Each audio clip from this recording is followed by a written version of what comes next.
Este é o testemunho do ex-padre Aníbal Pereira Reis, convertido a Jesus Cristo após exercer o sacerdócio católico romano por 16 anos. Direi a verdade. Dizer a verdade, sobretudo em assunto espiritual, a verdade atinente ao plano de salvação do pecador, é uma grande demonstração de amor. Eu nasci numa família muito católica. Meus pais são europeus. E eles levaram muito a sério a educação dos filhos, de maneira muito especial a educação religiosa. Lembro-me bem, estava eu com 3 anos e meio de idade, quando minha mãe passou a me ensinar aquelas primeiras rezas da religião católica. E foi decorando aquelas rezas que aprendi de minha mãe a crer em nosso Senhor Jesus Cristo. Sim, meus caríssimos e meus amigos, desde muito criança, aos 3 anos e meio de idade, aprendi a crer e sinceramente em nosso Senhor Jesus Cristo. Lembro-me bem, foi uma manhã radiosa do mês de maio. Eu estava com 6 anos e alguns meses apenas quando participei de uma centena de meninos, todos vestidos de branco, em fila dupla, dirigíamos-nos da casa da dona Dindinha Faleiros, a nossa catequista, para a nossa matriz paroquial. Uma multidão de pessoas nos seguia. Quando dobramos a esquina da Praça da Matriz, os sinos festivos puseram-se a bimbalhar. Lá em cima, junto à porta de entrada do templo, no topo da escada, o seu vigário já paramentado nos aguardava. E ele, feliz, sorridente, estendia sua mão direita para que cada um de nós a beijássemos e ele nos abençoava. Entrados todos na matriz, o seu vigário iniciou a missa. A solenidade, meus caríssimos e meus amigos, da minha primeira comunhão. Os cânticos do coral da matriz eram entremeados pelos cânticos das crianças neocomungantes. Em chegando o momento de ir à mesa da comunhão, seguindo ensaios anteriores, postei-me de joelhos àquela mesa. Seu vigário, ao chegar diante de mim, retirou da âmbula uma hóstia com ela, fez sobre a minha cabeça uma cruz, abençoando-me. Entreabri os lábios, estirei a ponta da língua e sobre ela ele depositou a hóstia consagrada. Eu a salivei, tendo o cuidado de não tocá-la nos dentes, que seria um grande pecado. Engolia, certo, crendo que estava recebendo o próprio Jesus Cristo, Deus, o próprio Jesus Cristo com seu corpo, sangue, alma e divindade, tão real na hóstia como real no céu. Segundo me ensinaram, a hóstia consagrada não entra no processo normal de digestão, mas localiza-se no coração do comungante. E crendo assim, que naquela hóstia localizada em meu coração, ali estava nosso Senhor Jesus Cristo, meus caríssimos e meus amigos, na pureza da minha infância, eu lhe clamei por salvação eterna. Sim, desde muito menino, preocupava-me com esta salvação. Meu prezado amigo, você tem pensado neste assunto da sua salvação eterna? Talvez você se preocupe com tantas coisas na terra, até com o seu trabalho, com o seu ganha-pão, com a sua família. Talvez você se preocupe com futilidades, com passeios, distrações, futebol, novelas, cinema. Mas o meu prezado amigo visitante tem se preocupado com a sua salvação eterna. Você não é um animal irracional. Prezado amigo, você não é um bicho. E eis a solene pergunta de Jesus Cristo: pois que aproveita o homem ganhar o mundo inteiro se perder a sua alma? Meu prezado amigo, que te adiantaria conseguir todas as vitórias na terra, desfrutar de todas as regalias humanas, se ao partir deste mundo você o fizesse perdido e perdido por toda a eternidade ficará? O que lhe adiantaria ainda, prezado amigo, padecer todos os sofrimentos, curtir todas as dores e com resignação, se ao partir deste mundo você for continuar a padecer por toda a eternidade no inferno? Pois que aproveita o homem ganhar o mundo inteiro se perder a sua alma? É a solene e sempre oportuna pergunta de nosso Senhor Jesus Cristo. O prezado amigo tem se preocupado com a sua salvação eterna? Num domingo, fazia uns 2 anos da minha primeira comunhão, numa missa, o seu vigário contou-nos um fato e deu-nos uma explicação. Ele disse que há séculos passados, lá em Paris, na França, no convento de Paris-le-Monial, Jesus Cristo por muitas vezes apareceu uma freira, Margarida Maria Lacoque. Depois, por Pio XI, transformada em santa, Santa Margarida Maria Lacoque, cuja festa litúrgica a religião celebra aos 17 de outubro de cada ano. Aparecendo aquela freira, nosso Senhor Jesus Cristo portava o coração fora do peito, e o coração rodeado pela coroa de espinhos e encimado por labaredas de fogo. E ao aparecer por diversas vezes, ou por muitas vezes, a freira Margarida Maria Lacoque, nosso Senhor Jesus Cristo disse que garantia, daria salvação eterna ao devoto do seu sagrado coração, que cumprisse esta devoção de receber a hóstia consagrada em honra dele na primeira sexta-feira do mês, de 9 meses consecutivos. Ele prometeu vida eterna, salvação eterna, sob esta condição, que o devoto do seu coração recebesse em comunhão a hóstia consagrada, não em qualquer sexta-feira do mês, mas na primeira sexta-feira do mês, e de 9 meses consecutivos, sem qualquer interrupção. A sexta-feira seguinte era a primeira sexta-feira do mês de junho, por sinal, mês este consagrado de maneira particular ao Sagrado Coração de Jesus. E às 5:30 da manhã, lá me encontrava eu na fila do confessionário, porque, confessando-me ao nosso sacerdote, queria, por ocasião da missa das 7 horas, recebendo a hóstia consagrada em honra do Sagrado Coração de Jesus, começar o ciclo dessas 9 primeiras sextas-feiras. Eu cumpri com rigorosa fidelidade.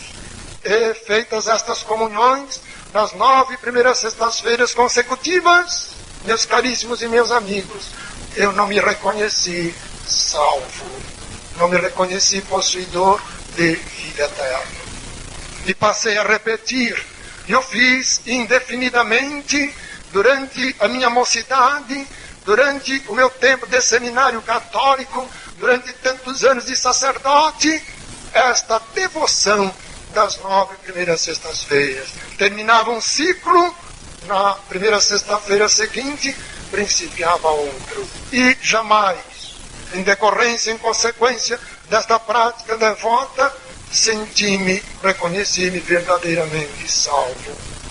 Desde criança, meus caríssimos e meus amigos, busquei ardorosamente salvação eterna. Fui ser padre porque, crendo em Jesus Cristo, queria servir a Deus para me salvar. Entrei no seminário católico com 17 anos de idade. Os meus pais não me empurraram para o seminário, também não me proibiram de para lá ir. Fiz primeiro, antes de ir para o seminário, fiz todo o colégio, ginásio, que naquele tempo era de 5 anos. O meu ginásio não foi fácil. Não havia, então, colégios gratuitos no interior, colégios no governo. Todos os colégios eram particulares e por isso pagos. Com um tacho muito grande de ferro, eu fazia sabão. Para sorte minha, ainda não havia sabão em pó. E vendia esse sabão, as barras, os pedaços, de porta em porta, na minha pequenina cidade. Também, depois, quando eu consegui algum dinheiro, comprei uma máquina industrial, Singer, de remendar saco de estopa. E as 2 usinas de beneficiar arroz e uma de descaroçar algodão da minha cidade me favoreciam a sua sacaria rasgada para que eu a remendasse e por isso me pagavam. Assim, paguei todas as despesas do colégio, também o material escolar, e fui para o seminário, levando 32 contos de réis. Um dinheiro enorme na ocasião, suficiente para se comprar uma boa casa.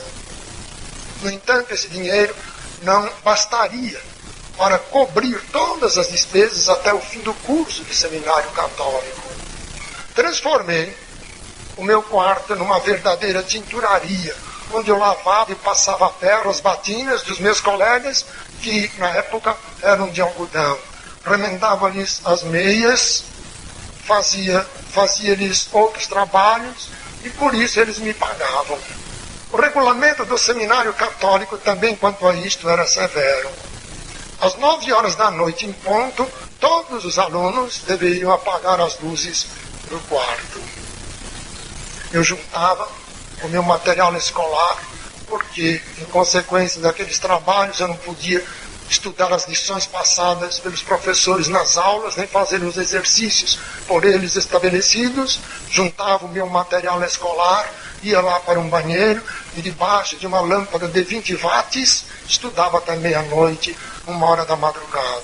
E às 5 da manhã, o velho sino do seminário punha-nos a todos de pé.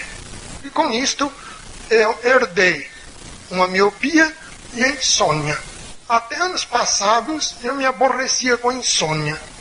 Muitas vezes, à noite, sem conseguir dormir, eu me irritava. Depois eu resolvi adotar outra política. Tornei-me amigo da minha insônia. Nós nos damos muito bem e hoje eu gosto da companhia da minha insônia, porque isto me favorece muito trabalhar mais. É tão bom a gente estudar e trabalhar madrugada dentro. Parte do meu seminário católico ocorreu com parte da Segunda Guerra Mundial. E por quê? O arcebispado católico de São Paulo tinha que mandar todo o seu dinheiro para o Papa Pio XII ajudar as forças totalitárias do eixo. Nós passávamos fome. Embora eu tivesse meu dinheirinho, não tinha o que comprar. E o seminário proibia a gente sair à rua para comprar qualquer coisa. Os colegas, cujos familiares residiam na capital, eram toda semana quinhoados pelos seus pais com fartos lanches suficientes para a semana inteira.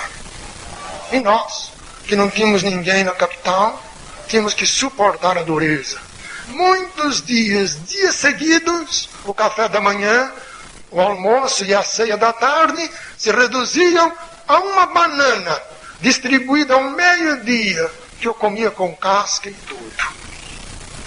E depois eu saía por ali a observar, a verificar se encontrava alguma casca de banana atirada fora. E sempre encontrava. Sim, meus irmãos e meus amigos, eu comi muita casca de banana. No auge da fome, eu cheguei a mastigar água para ter a sensação de estar mastigando alguma coisa. Conto estas coisas e devo confessar aos irmãos e amigos, é verdade, eu não sou melhor do que ninguém. Todo mundo aqui é muito melhor do que eu. Não sou melhor do que ninguém. Mas nunca me contrariei por enfrentar todas essas vicissitudes, esses sacrifícios. Eu conto esses fatos para frisar o seguinte: enfrentei toda esta dureza firme no meu propósito de ser padre, porque como padre eu queria me salvar. A minha turma era de 62 rapazes no primeiro ano. Começamos o seminário católico, o curso superior, com 62 rapazes. Apenas 8 desses 62 se ordenaram sacerdotes. Dos 62, apenas 8.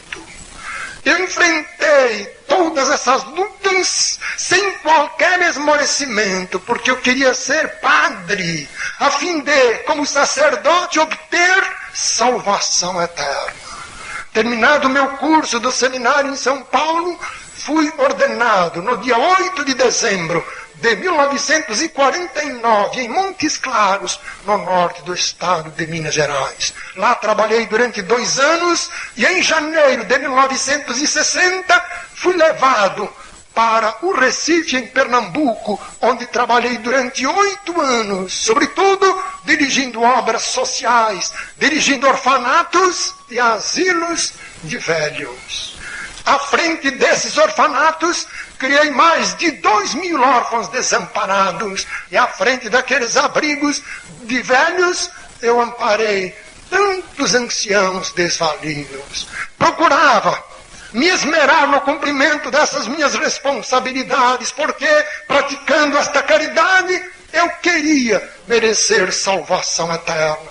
Em outubro ainda, fui pregar no Recife, e fiz questão de, numa tarde, andar por aquelas ruas centrais da capital pernambucana, a me recordar de tantos anos passados, quando por aquelas mesmas ruas eu andava tendo dentro dos meus sapatos pedrinhas que feriam os meus pés. Sim, meus caríssimos e meus amigos, de propósito, por penitência, eu colocava dentro dos meus sapatos pedrinhas, porque ferindo os meus pés eu queria, com a minha dor, com o meu sangue, merecer salvação eterna. Sim, eu procurei, eu busquei, sôfrega e sofridamente, no exercício honrado do meu sacerdócio, salvação eterna.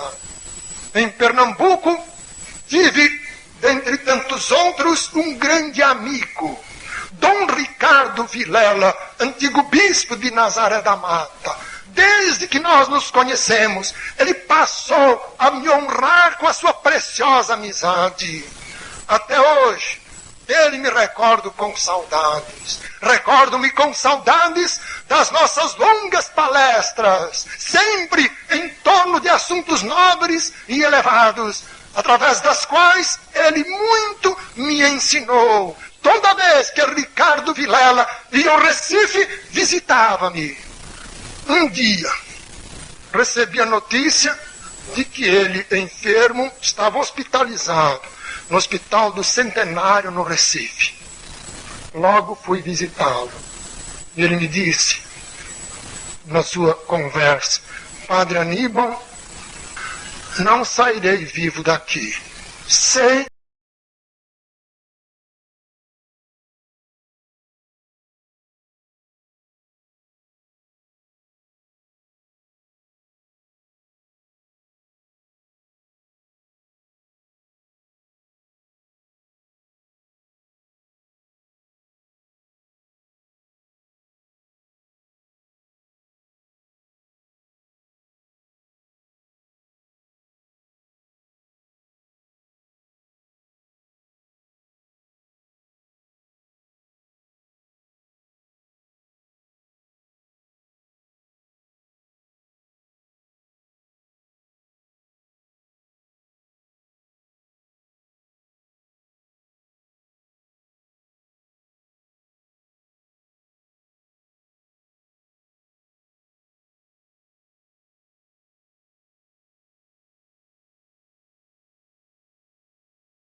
a fome cruel no meu seminário. Não faria questão alguma de ser outra vez sacerdote por 16 anos. Não faria questão alguma de sofrer toda aquela busca ansiosa de salvação eterna nos labirintos de uma falsa religião. Gostaria que Deus me livrasse do confessionário. Dada a minha antiga experiência religiosa como sacerdote, e mais ainda, de confessor, sei que sou um pregador diferente. Não melhor do que os outros, diferente. Reconheço-me também uma pessoa não alegre. Sinto-me muito melhor trancado num quarto sozinho. É o resultado daqueles cruéis embates do passado. Não sou uma pessoa alegre. Muitas pessoas têm feito esta observação verdadeira. A gente nota que de quando em quando o irmão parece que passa sobre o irmão uma nuvem de tristeza. É verdade. Sabem por quê? Porque constantemente me lembro da morte de pessoas muito queridas, morte que eu assisti, e todas elas em grande desespero, porque essas pessoas sem salvação. Eu daria tudo se, conhecendo o Evangelho, o tempo pudesse retroagir para eu falar àquelas pessoas sobre o Evangelho de Jesus. Dom Ricardo Vilela pediu-me para que lhe ouvisse as derradeiras confissões. Ele era uma consciência delicada, uma alma de escola. Segundo a religião católica, a pessoa, quando vai se confessar ao sacerdote, deve se preparar. E nesta preparação, a pessoa precisa fazer um exame de consciência, procurar a se recordar dos pecados cometidos, depois da última confissão bem feita, com o coração aberto, contá-los todos ao sacerdote confessor. Dom Ricardo Vilela passou muitos dias pensando na vida dele, desde criança. E conforme se recordava de pecados por ele cometidos, anotava-os em folhas de papel almaço. Sobre alguns, ele registrou também as circunstâncias em que ele os praticou. E aquela relação dos pecados do bispo cobriu muitas folhas de papel almaço. E agora, em confissão, ele me leu tudo aquilo. Dom Ricardo Vilela cria em Jesus Cristo. E esta foi uma confissão longa, triste, dolorosa. Nós misturamos as nossas lágrimas. Dele a chamada absolvição. Todos os dias visitavam-o. E todos os dias ele queria se confessar, e efetivamente se confessava lendo aquela mesma lista de pecados, e eu, a todos os dias, de repetir a absolvição. E o bispo nunca se sentiu seguro do perdão de Deus. A religião ensina que, lá no confessionário, o sacerdote só pode perdoar a culpa ou a malícia do pecado. Ele não pode perdoar o castigo ou a pena que o pecador merece pelo seu pecado. É um meio perdão. Já se vê, caríssimos e amigos, que se é meio perdão, não é perdão algum. Por isso que o católico fervoroso, quanto mais se confessa ao sacerdote, mais desesperado é. Dom Ricardo Vilela não se reconhecia perdoado por Deus, por isso todos os dias me confessava os mesmos pecados. Uma tarde, quando cheguei lá no Hospital do Centenário, ele agonizava. Sentei-me junto da cama dele, tomei-lhe a mão direita entre as minhas mãos e fiquei ali. Ele tinha tido um corpo atlético, robusto, agora reduzido ao monte de ossos sem carne. A doença sugara-lhe todas as carnes. Todos os sinais da morte próxima. Nariz afilado, olhos envidrados, unhas e lábios roxos, debilíssima respiração.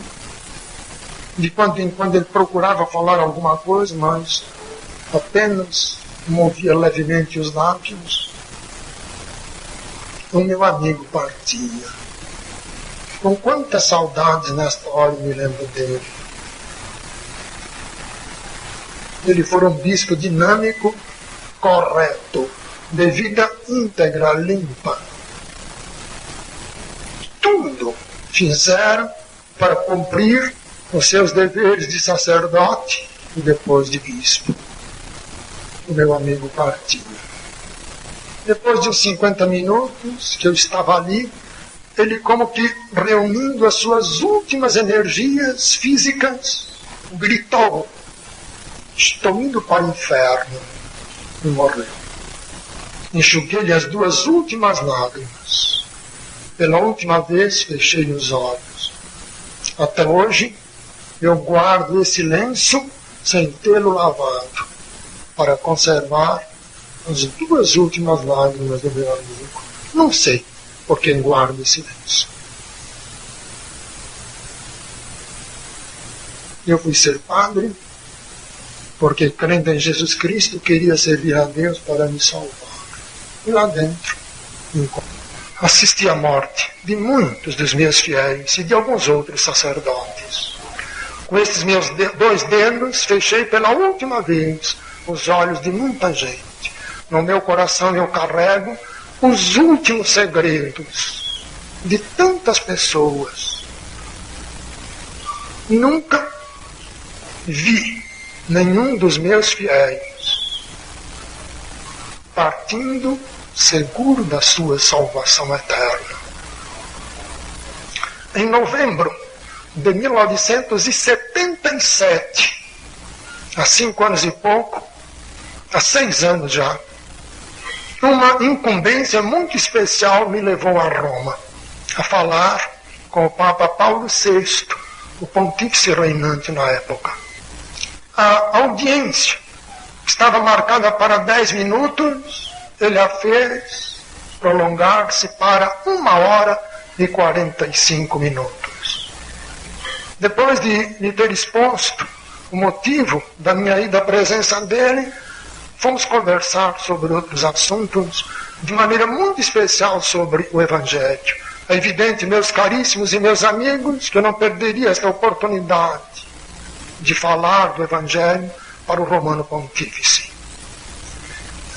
Eu me compadeci intensamente dele, porque, marcado pela dor, ele sofria de uma pavorosa artrose que lhe causava pungentes dores. Com dificuldade, ele conseguia se levantar de uma cadeira ou se sentar sobre ela. Quando eu cheguei, ele estava de pé, eu o ajudei a sentar-se.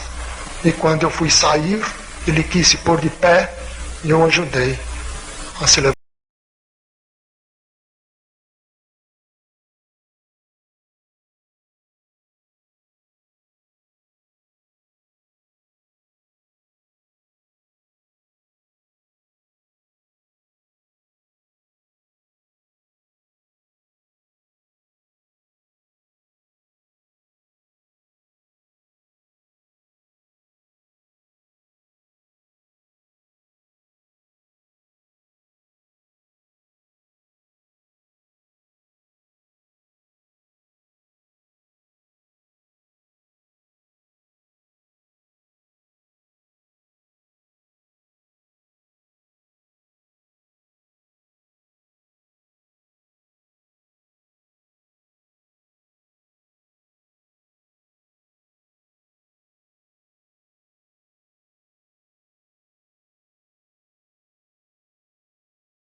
78, quando ouvi no rádio a notícia da morte de Paulo VI, chorei de compaixão dele.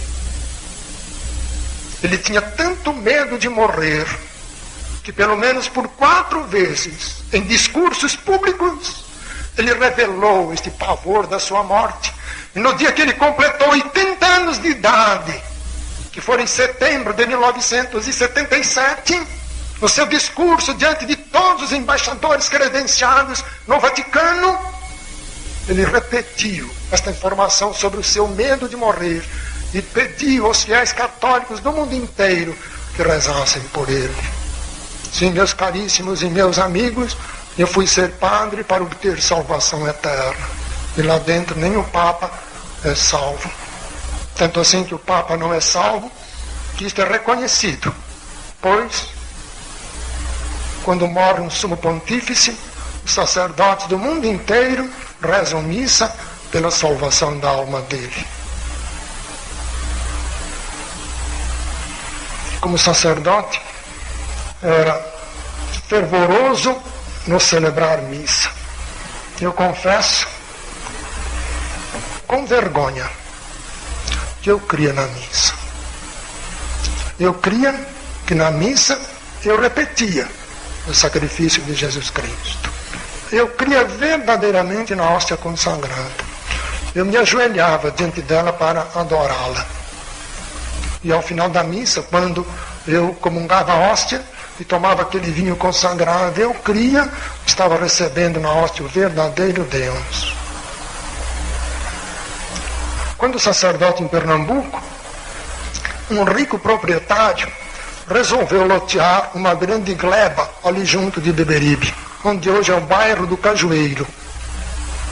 Ele doaram uma quadra inteira no centro do loteamento, a Arquidiocese Católica do Recife, e se comprometeram com o arcebispo de edificar ali a primeira matriz da paróquia.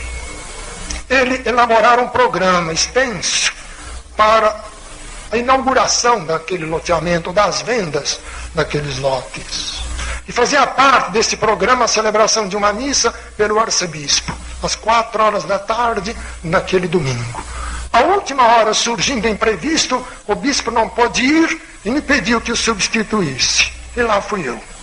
Quando cheguei lá no loteamento, havia uma multidão de pessoas e no centro daquela quadra doada à Arquidiocese Católica estava uma mesa que me serviria de altar. Terminei de prepará-la, paramentei-me e comecei a missa. Num instante apropriado, eu proferi uma curta locução de 7, 8 minutos, sobretudo enaltecendo o empreendimento daquele cidadão e me congratulando com os futuros moradores dali.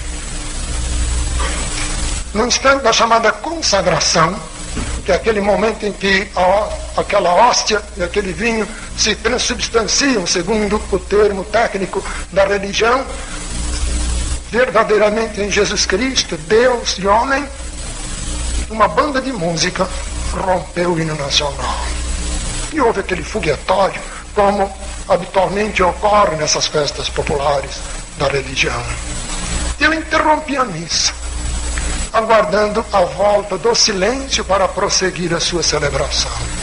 Eu estava ali de pé, com as minhas mãos postas, olhos semicerrados, adorando o meu Cristo da hóstia. Ocorre uma rajada de vento que carregou a hóstia à distância.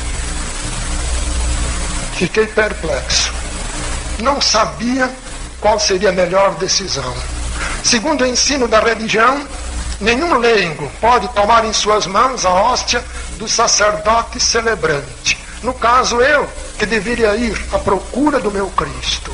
Por outro lado, eu achava ser muito ridículo sair eu a correr atrás da hóstia, eu coberto com todos aqueles paramentos.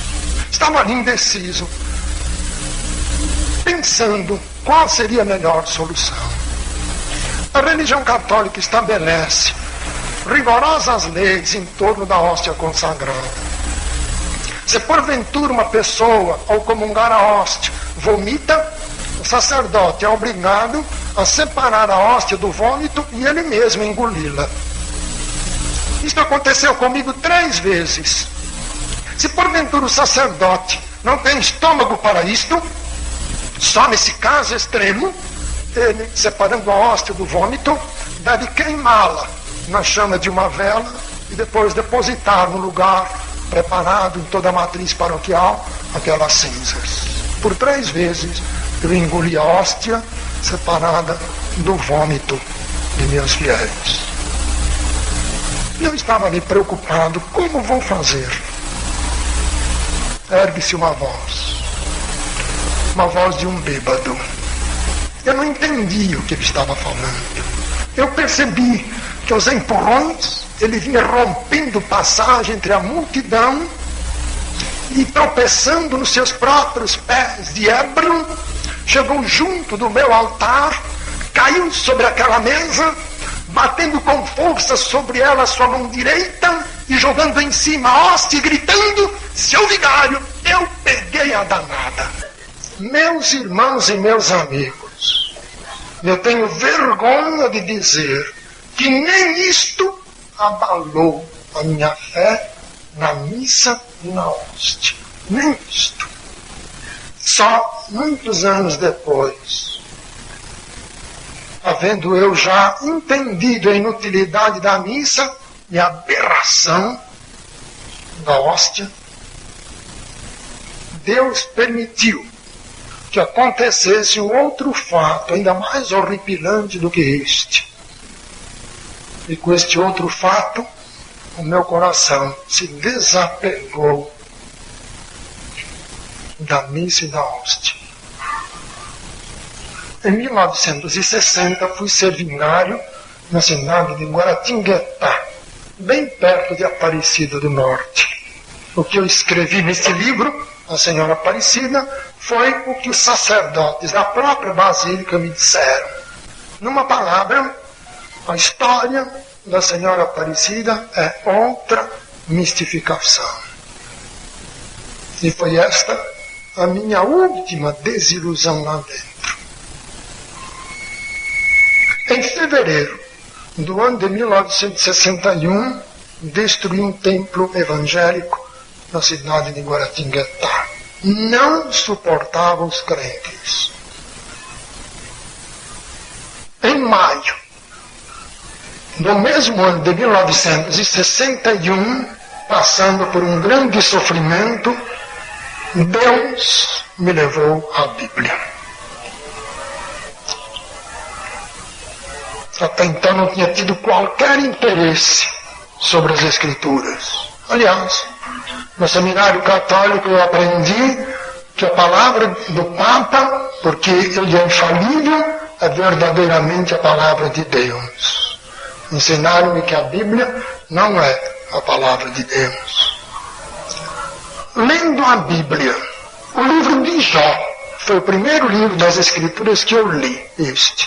Lendo o livro de Jó, o Espírito Santo me levou a crer nas Escrituras como a palavra santa, infalível, inerrante, indeficiente de Deus nosso Senhor. E obviamente, crendo nelas assim, este Espírito Santo me levou a questionar a minha religião de padre. Meus amigos, é muito importante que nós questionemos tudo do nosso viver, até o cardápio da nossa alimentação. É mais importante ainda que nós questionemos aquilo que nós chamamos de nossa religião. Questionar por questionar seria idiotice. Eu devo questionar a minha religião à luz das Sagradas Escrituras. Perto de minha casa, lá em São Paulo, há uma senhora vizinha muito gorda.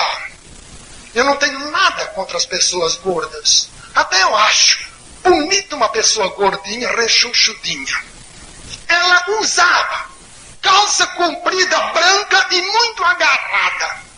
Ela observou, depois de algum tempo, que toda pessoa com quem ela cruzava na rua sorria dela.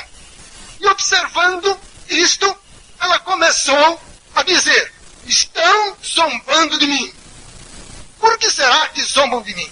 Por que será que todos que passam por mim sorriem? O que acontece? Ela foi à casa de uma outra vizinha e deu espelho grande na porta do guarda-roupa. Ela calculava, ela supunha que sorriam dela por causa da calça comprida. Ela foi à casa da vizinha, vestida com essa calça comprida, e foi questionar a sua roupa diante do espelho. E ela mesma sorriu dela, achou-se ridícula, desfez-se daquelas calças compridas agarradas e passou a se vestir de acordo com a exigência, não tanto da moda, mas da conformação do seu próprio corpo. Ela questionou a sua roupa diante de um espelho. Meus amigos, eu fui questionar a minha religião de padre diante deste espelho divino que são as Sagradas Escrituras. Eu me horrorizava por verificar Deus condenando a minha religião de padre, Ele na sua santa palavra, combatendo aqueles dogmas característicos da religião. Eu me revoltava contra Deus, porque como sacerdote não admitia que nem Deus combatesse a minha religião de padre. Estava lendo as Escrituras, encontrava-as a combater uma doutrina determinada da minha religião, desesperava-me, rasgava a Bíblia e queimava os seus pedaços, propondo em meu íntimo não ler mais aquele livro, atendendo, aliás, o conselho do meu bispo, a quem foi informado desta minha situação. E depois eu me arrependia, comprava uma outra cópia da Bíblia, continuava a examiná-la, ocorria-me nova crise de desespero, por encontrar Deus na sua santa palavra, condenando outra doutrina da minha religião, rasgava esta cópia da Bíblia e queimava. Só que assim, de desespero em desespero, de conflito em conflito, queimei 18 exemplares da Bíblia. Foram meses dramáticos para mim, de indizível conflito íntimo. E nesta luta tão grande, meus caríssimos e meus amigos, encontrei nas Escrituras o que eu deveria fazer para ser verdadeiramente salvo. E este plano de salvação do pecador, que é pela fé, é unicamente pela fé em nosso Senhor Jesus Cristo, único Salvador, porque na cruz Ele pagou pelos nossos pecados. Eu conhecia este plano como doutrina protestante, consoante o ensino do seminário católico. E agora eu descubro que não é doutrina protestante, mas é um ensino claro da palavra de Deus. De início eu recusei. Eu sabia, meus irmãos e amigos, que se aceitasse este plano, eu teria que deixar de ser padre administrador. Temei muito contra Deus. Por tantas semanas seguidas eu recusei a sua graça.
falando de Martinho Lutero, como se eu tivesse algo com Martinho Lutero.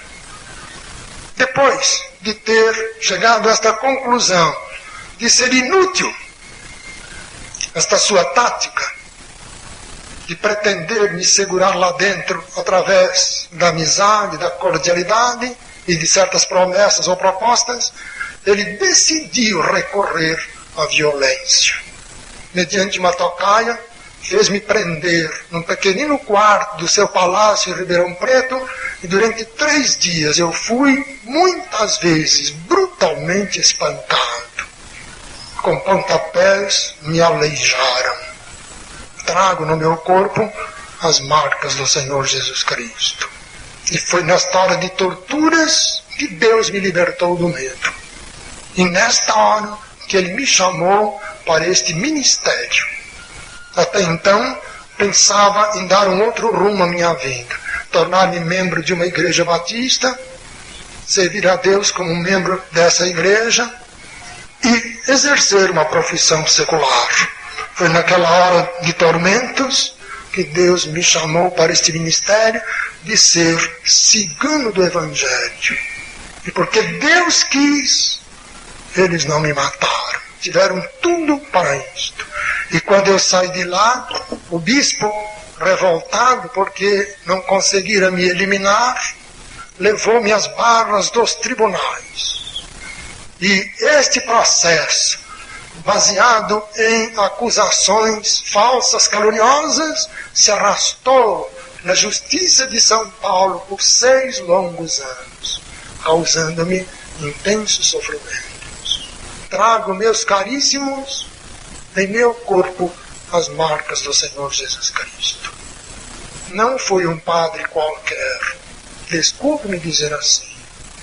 Quem tem a minha autobiografia pode verificar documentos que comprovam esta minha afirmação. Por 2 vezes fui convidado para ser bispo e recusei. Se não tivesse recusado a oportunidade, hoje seria eu o cardeal de São Paulo. Não fui um padre qualquer. Deixei tudo aquilo porque Jesus Cristo me salvou.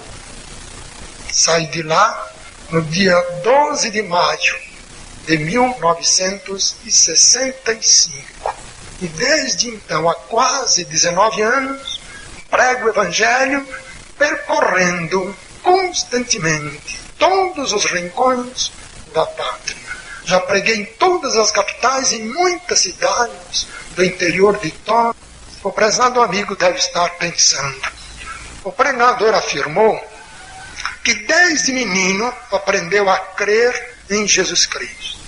Ele afirmou que, crendo em Jesus Cristo, resolveu ser padre para servir a Deus e assim obter salvação eterna.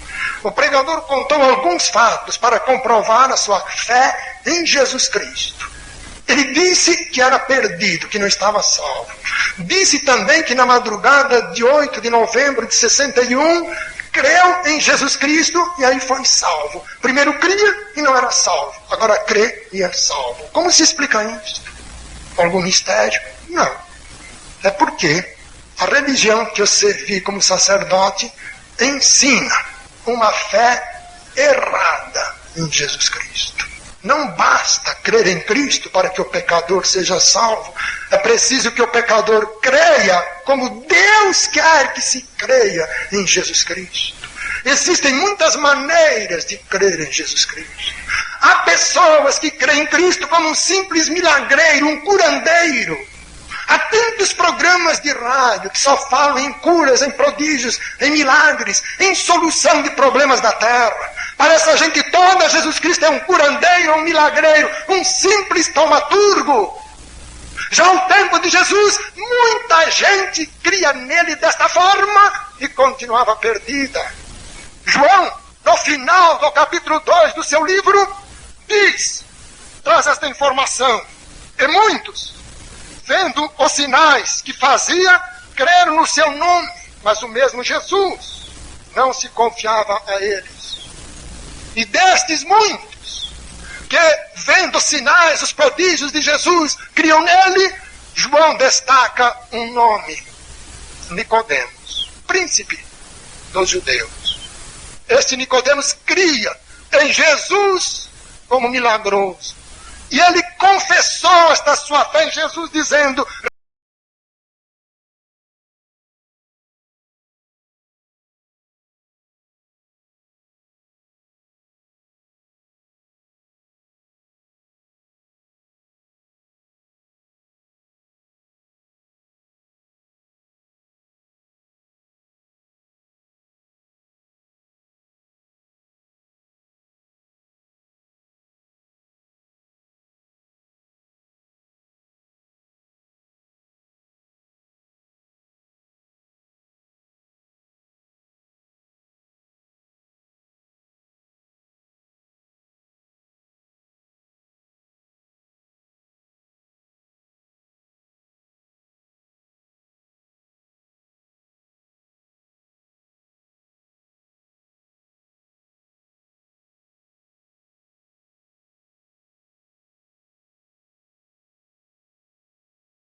sobretudo a missa, aliviar o tempo do purgatório das pessoas.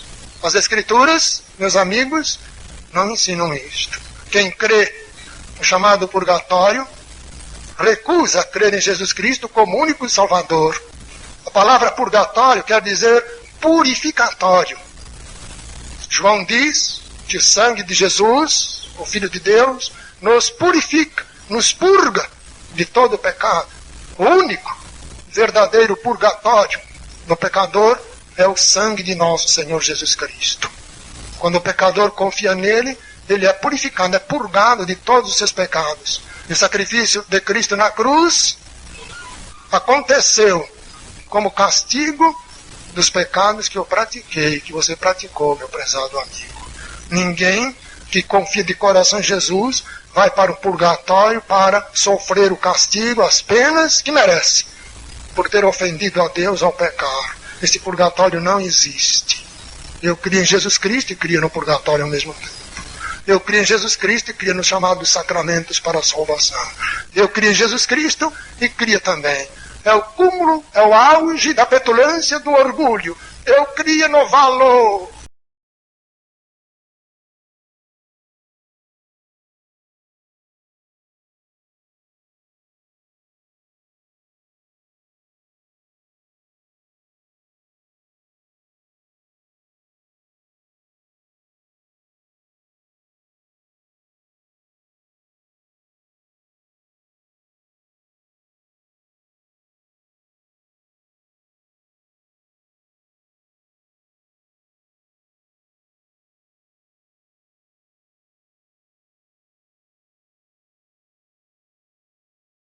As obras para a salvação, este sim é orgulhoso. É orgulho rematado indivíduo, supor-se merecedor de salvação, porque Deus níqueis de esmola para os pobres. Isto é que é orgulho. Só recebe perdão e salvação eterna o pecador que de coração arrependido confia em Jesus Cristo como único Salvador, porque Jesus Cristo na cruz sofreu o castigo dos pecados desse pecador. Naquela hora, daquela madrugada de 8 de novembro de 61, eu reconheci-me pecador e perdido, e me lancei pela fé, pela confiança nos braços de nosso Senhor, e Ele me acolheu, dando-me salvação eterna. É evidente que eu não podia continuar como sacerdote, pois, crendo na palavra de Deus, confiando em Jesus como verdadeiro Salvador, eu não podia mais voltar a crer naqueles dogmas do romanismo. E não crendo naquilo, é óbvio, não podia continuar a exercer aquele sacerdócio. A promessa indefectível de nosso Senhor Jesus Cristo, prezado amigo visitante, é esta: porque Deus amou o mundo de tal maneira que deu o seu Filho unigênito, para que todo aquele que nele crê não pereça, mas tenha a vida eterna. João, que registrou esta promessa de Jesus, anota: quem crê nele não é condenado. E de outra feita, nosso Senhor repetiu a mesma promessa com as seguintes palavras: na verdade vos digo que aquele que crê em mim tem a vida eterna, tem a vida eterna. Por isso Paulo apóstolo, em Romanos 8:1, observa: portanto, agora, veja o advérbio de tem, agora, portanto agora, nenhuma condenação há para os que estão em Cristo Jesus. Nosso Senhor disse que aquele que crê nele tem, ele não disse terá, mas ele empregou o verbo aqui no presente do indicativo tem agora. Aquele que crê nele tem a vida eterna. E Paulo, inspirado pelo Espírito de Deus, escreveu: portanto agora, nenhuma condenação há para os que estão em Cristo Jesus. Prezado amigo, o dia da salvação é hoje. Você pode ser salvo agora, e Deus quer assim. Prezado amigo, abra o seu coração para confiar em nosso Senhor Jesus Cristo. Ele que na cruz morreu também por você. E Ele morreu como castigo dos pecados que ao longo da sua vida você tem praticado. Ele morreu para lhe perdoar e para lhe dar salvação eterna. Agora Ele quer que você, de coração verdadeiramente arrependido dos seus pecados, confie nele, confie sinceramente nele e somente nele, porque em verdade Ele é o único Salvador. Amém.